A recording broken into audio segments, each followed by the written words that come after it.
Dans cette vidéo, nous allons voir comment travailler avec le module utilisateur, groupe et permission. Le module utilisateur, groupe et permission permet de créer et gérer les utilisateurs sur le système d'Olibar. Dans la plupart des cas, il s'agit d'employés, mais il peut aussi s'agir de comptes d'utilisateurs externes pour votre comptable ou d'autres partenaires.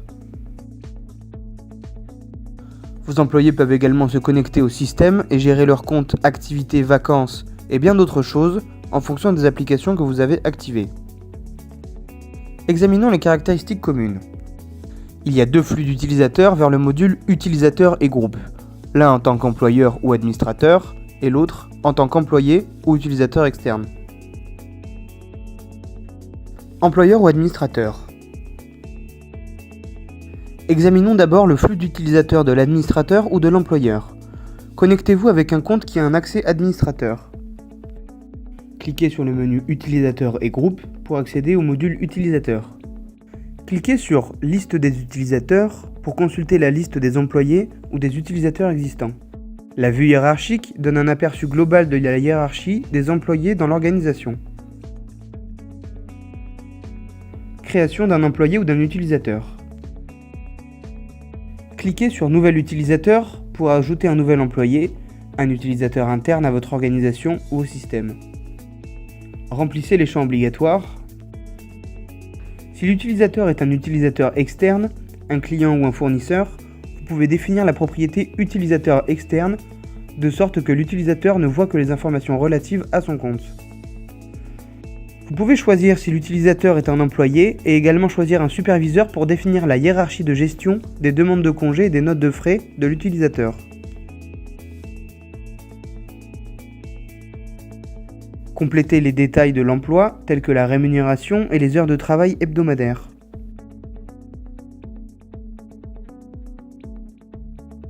Vous pouvez également télécharger des documents et enregistrer des informations bancaires dans le dossier de l'utilisateur.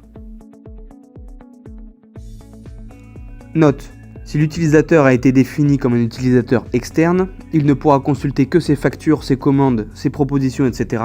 et aucun autre enregistrement. Ceci, à moins que vous ne donniez à l'utilisateur la permission de tout voir, comme par exemple pour votre comptable externe.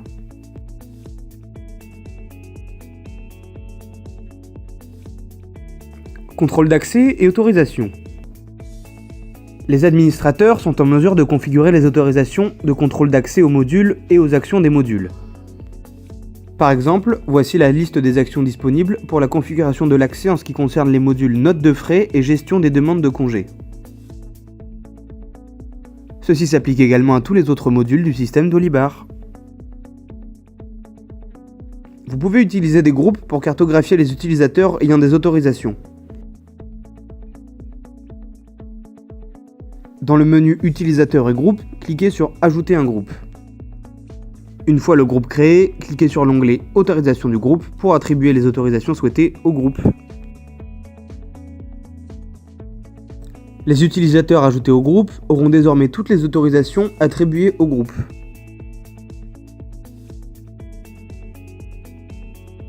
Caractéristiques des employés.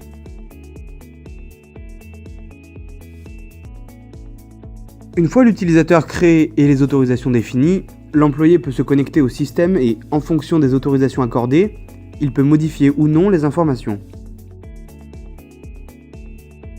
Si l'application Congé a été activée, vous pouvez cliquer sur le menu de l'onglet HRM pour consulter le solde des congés. Le processus complet de création, d'approbation et de consultation des congés est présenté dans la vidéo sur le module Congés. Si le module Notes de frais a été activé, les notes de frais peuvent être créées à partir du menu correspondant. Les notes de frais ainsi créées peuvent être approuvées ou rejetées par le superviseur concerné. Si le module Projet et feuille de temps a été activé, un utilisateur peut également saisir ses feuilles de temps à partir du menu Temps passé. Le processus complet de création des feuilles de temps est présenté dans la vidéo du module Projet. Merci pour votre attention, à bientôt.